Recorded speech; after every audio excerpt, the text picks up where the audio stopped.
Thank you for joining us. Have you ever wondered why you enjoy the things you enjoy? Why you think the things you think and do the things you do? Why you are the person that you are? These are all questions that you ask frequently when studying psychology. As a psychology graduate, I've had a deep fascination with what makes us the people that we are today, and a large part of that is our sexualities and our sexual preferences. Today's topic is one which I've wanted to address for a while. It's a subject that is so abundantly huge, with so many subdivisions, linking in with such a variety of other kinks and fetishes, that this video will by no means cover the subject in its entirety. Due to how diverse this sexual fetish is, and the seemingly endless controversy surrounding it, this video will attempt to give you a summary of the important stuff, and address a few of the main points surrounding both the positives and the negatives. But I implore you to look further for yourself, as it's a subject which is diverse and vast beyond my ability to capture it all in one video. That being said, today's video will address the psychology of age play. Age play as a subject is vast. It covers such a variety of sub-kinks, has enough terminology to fill a small dictionary, and has arguably sparked more controversy than any other sexual fetish. Due to the nature of the subject, this video will aim to touch on as many points as possible, and present both the arguments for and against the kink's notorious and controversial nature, addressing examples of how it can be seen as both damaging and beneficial depending on the context and execution. But first, it's important to understand what age play really is. Age play is defined by the Urban Dictionary as a term for consenting adults who roleplay in some way pertaining to age, and can be used to describe a huge variety of sub-kinks, depending on the individual's age of regression. Terms such as infantiles, littles, middles, and bigs are commonplace titles for age groups in which the individual in question regresses to, and although there is often a deep-rooted psychological cause for the particular age that individual might regress to, often there is also a degree of age fluidity, whereby the age of regression might vary depending on the circumstances or context of play. What's more, while it's easy to only view age play by the most extreme examples of its practice, the kink actually encapsulates a huge variety of sub-fetishes which are seen as mainstream, as well as of course the ones which have sparked controversy. These mainstream representations of age play consist of roleplay such as teacher and student, babysitter, daddy-mummy kinks, and the various other forms of popular roleplay. The fundamental aspect of age play, which is consistent throughout almost all of its representations, is the presence of an authority figure, whether that be a parental one or not, which is a point that we will address later on in the video. It's important to note, before we continue, that a large percentage of age play is strictly non-sexual, and although the vast majority of media coverage concerning age play relates to the controversial sexualization of the preference, sex is rarely a key aspect of this dynamic. So what really is age play? In his popular overview of the sexual subculture of age players, Ruloff charts it as ranging from people reliving childhood to rewriting it, practicing care, exploring different gendered childhoods and options, performing innocence, relaxing through regression, and enjoying the play as a sexual fetish. In the vast majority of cases, age play is not seen psychologically as a detriment or a risk to the individual, rather as a coping mechanism or safe space to relinquish responsibility and feel comfort in the care of an authority figure. The paper, Little's Effects in Aesthetics and Sexual Age Play, by Payson and Tydenberg, set out to highlight this fact, by addressing the misconception that age play is a form of paraphilic infantilism. Despite the DSM-5 stating that most people with atypical sexual interests do not have mental disorders, and paraphilic infantilism not being classified as a disorder within the manual, there are still many people who treat it as such, and believe that those who participate are inherently mentally ill. This is of course a misconception, and in many cases age play is a response to trauma or neglect, whereby the individual can either regress to an age where they felt safe, or relive an age where they felt they lacked the adequate support or care, while with somebody that they trust, role-playing the part of the caregiver that they otherwise lacked. But before we can address the potential psychological causes for the kink's development, let's first explore the various forms and manifestations of age play. As mentioned previously, age play is a broad term that covers a huge spectrum of identifying ages. These include adult babies, whereby the individual regresses to a completely infantile stage, littles, who take on a childlike demeanour, middles, who regress to a teenage persona, and finally bigs, which are seen as the authority figures and the counterpart to the individual who regresses. What's important to note is that age does not indicate role, and although popular depictions of age play in the media paint the age player in question as vulnerable, this is often not the case, and although there is an obvious power dynamic with age play, the parameters and specifics of that dynamic vary from individual to individual. Arguably the most important point when addressing the variations of age play is the fact that it can be sexual or non-sexual. For many people there is nothing remotely or inherently sexual about age play. Rather, the experience is solely about relinquishing responsibility, indulging in childlike playfulness, and regressing to a simpler and more comfortable time in that individual's life. Of course, age play can however be sexual in nature, and it's this manifestation of the practice which has led to its heavily controversial reputation, with many individuals feeling that the kink romanticises abuse and undermines survivors. This is a topic we'll address later in the video when exploring the risks and potential benefits of a fetish. So what are some of the psychological causes for the development of the attraction to age play? As I mentioned in every episode, there is a huge variety of contributing factors, and this video will by no means cover all of them. We as humans are diverse and unique, and each person's experience is different. But I will instead attempt to address some of the most prevalent theories surrounding the development of a kink according to the current psychological literature. The most common factors in the development of the preference is as a response to trauma. This can be the result of various kinds of trauma, whether it's a response to childhood abuse, whereby the individual relives the experience on their own terms and thereby has control over what happened to them, or even in cases where there was no actual direct abuse, but rather the individual felt neglected or abandoned. As these are two very different stimuli, we'll address each individually. For those who experience trauma at a young age, whether that be sexual abuse or otherwise, sex can often become the medium through which individuals justify and address what happened. We addressed this previously in my video on sexual masochism, and many of the points we made there also apply here. Individuals who suffered abuse or trauma often relive that experience on their own terms in order to justify and overcome the suffering those events can cause. In the case of age play, that rhetoric is still very relevant. The ability to recreate an experience that was previously traumatic on your own terms gives the individual some control over that aspect of their life that was previously painful to even think about, and as such can be seen as very therapeutic. Much of the controversy surrounding the subject concerns the opinion that those who participate in sexual age play are thereby undermining the experiences of survivors of childhood sexual abuse. And although this is a valid opinion to have, it fails to take into account that many of the people who are participating in this practice are in fact survivors themselves. And by calling out these individuals for their coping mechanisms without fully understanding their situation, you are in fact undermining survivors yourself. No two people have the same response to trauma, and many people cannot understand the appeal of recreating something horrific. But as I mentioned previously in my video on sexual masochism, replication of trauma is an extremely common coping mechanism, and so long as it is done safely and with the right people, it can be seen as therapeutic. Another potential stimuli for the development of the attraction is as a response to neglect. This doesn't necessarily mean that the individual was neglected or abandoned as a child, but rather they perhaps lacked the adequate nurture or affection throughout their development, and as such can revisit those years of their life in a more positive context, through regression and age play. For these individuals, it's less about recreating trauma and more focused on establishing positive confirmation and affection that they previously lacked in childhood. For many of these individuals, age play allows them to feel looked after and loved unconditionally, whilst regressing to an age where perhaps those affections were not readily available to them. These individuals often desire positive confirmation, nurture, and care, and seek to establish the basic needs of warmth, safety, security, acceptance, and approval that they might have not received as a child.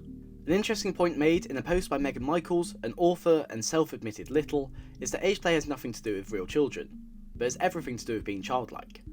She goes on to state that age players are strongly outspoken advocates against child abuse or abuse of any kind, and that there is absolutely zero tolerance of paedophiles or abusers in the age play community or the BDSM community as a whole. Now, having said all of the above, this is not to say that the age of regression is defined by a traumatic event, but rather in many cases where the abuse or neglect took place in later life, the individual might find comfort in regressing to an age where they felt innocent and safe. For many people who did experience trauma or abuse that altered their later development in life, they seek to regress to a time before that trauma occurred, whereby they can relive a younger age that they felt related to innocence and safety. Another potential cause for the development of the attraction is as a relief from control or responsibility. Many people are forced to grow up too fast, and for whatever reason spend much of their childhood feeling responsible for others, whether that be looking after younger siblings from an early age, or having to feel independent from a very early point. For these individuals, they often feel as if their childhood perhaps lacked the adequate support and carelessness that we should experience in youth, and so they seek to regress to an age where they can relinquish control and be supported by somebody that they trust. This ties into infantile regression amongst individuals with high responsibility and control lifestyles, whereby people who are expected to exhibit control and initiative continually in their personal and professional life then find comfort in regressing to an infantile state where they can completely relinquish control and be looked after by somebody else. Similar to how we addressed the prevalence of politicians and businessmen as clientele for dominatrixes in the video on masochism, people who are required to maintain constant control over their professional lives can often find relief and comfort in regression. Now, of course, these are just a few of many potential causes for the development of the preference, and there are obviously an abundance of other factors that may contribute to an individual's attraction to this dynamic. No one definition can apply to everybody, and each individual person's experiences are unique, but these are just a few of the most common theories surrounding the development. So let's talk about the popularization of age play. Age play is a topic which, although controversial, has become hugely popularised in society. The sexualisation of schoolgirl outfits has become considered mainstream, the term daddy being used sexually or provocatively has become a staple of many people's vocabularies, and such age play has become something that's widely accepted behind closed doors but condemned publicly. Much of the controversy surrounding age play relates to individuals who capitalise or monetise the kink for financial gain. Arguably the most popular example of this is Belle Delphine, who amassed a cult following for her childlike demeanour and continued to profit hugely online from this persona. There are arguments both for and against the use of this fetish in a sexual context, and both arguments are equally valid. Many people believe that those who pay to view individuals such as Belle Delphine, who appear and act childlike, may use this content as a gateway for going on to view actual child exploitation online, and as a result condemn similar creators as contributing to people seeking out child abuse material. Of course, this is a valid argument, and no doubt there have been individuals who have gone on to act illegally as a result of being exposed to the sexualization of age play online. But there is of course a counter-argument to be made, but surely it's better that individuals who do have paedophilic tendencies are viewing consenting adults dressed or acting childlike, rather than seeking actual child exploitation material. Many view individuals such as Belle Delphine as selling a fantasy for a safe and consenting environment, which might sufficiently cater to individuals who would otherwise resort to illegality.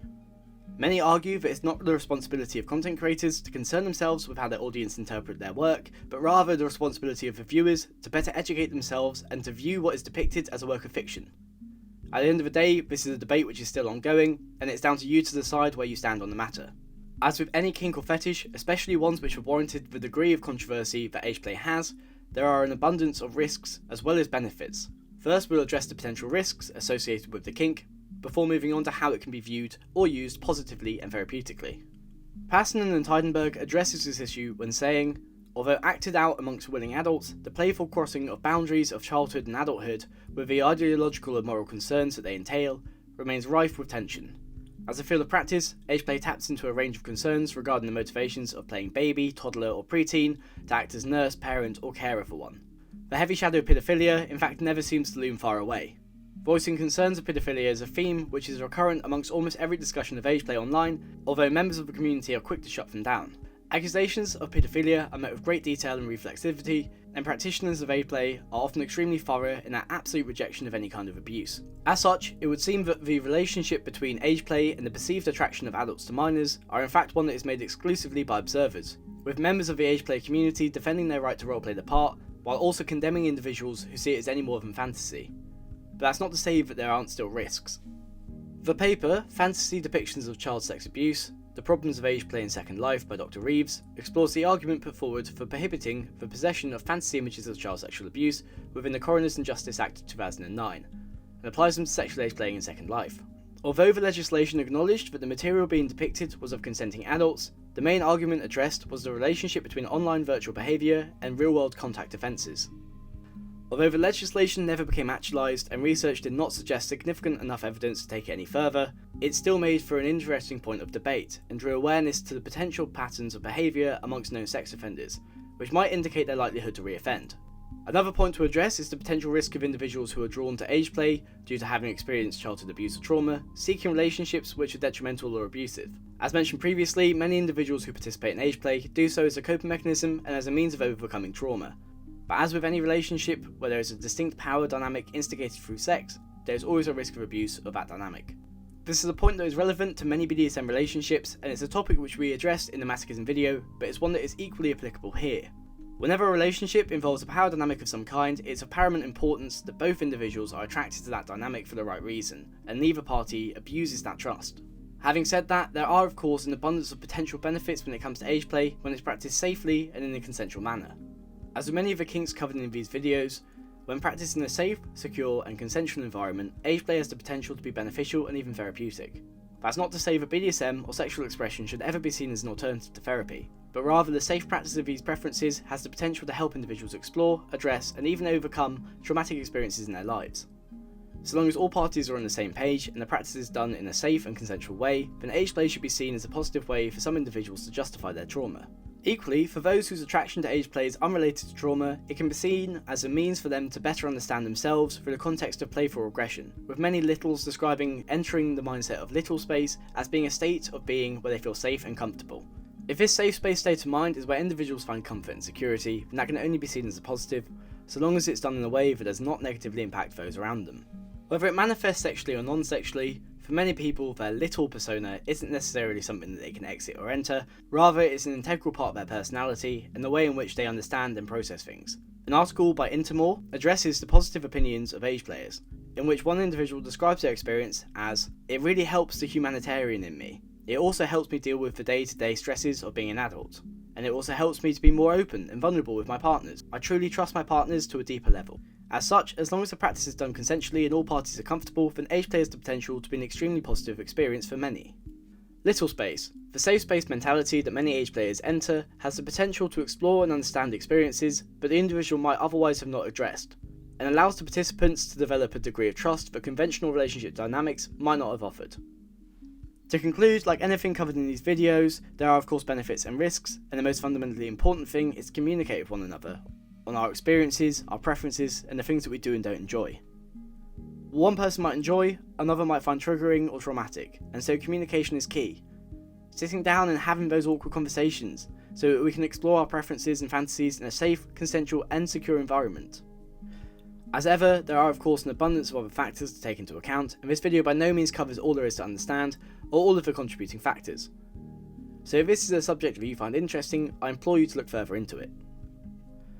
Neither I, nor the BDSM community as a whole condone any practices which are harmful to others, and suggest that if you ever encounter examples of abuse, or any other forms of illicit or illegal behaviour, that you report it to the relevant authorities, so that we can help to make the BDSM community a safer space for all. If you have any questions or suggestions for future videos, please feel free to drop them down in the comment section below, or message me on my Instagram, which is tagged in the bio. As ever, I hope you have a wonderful day, and I hope you've enjoyed the video.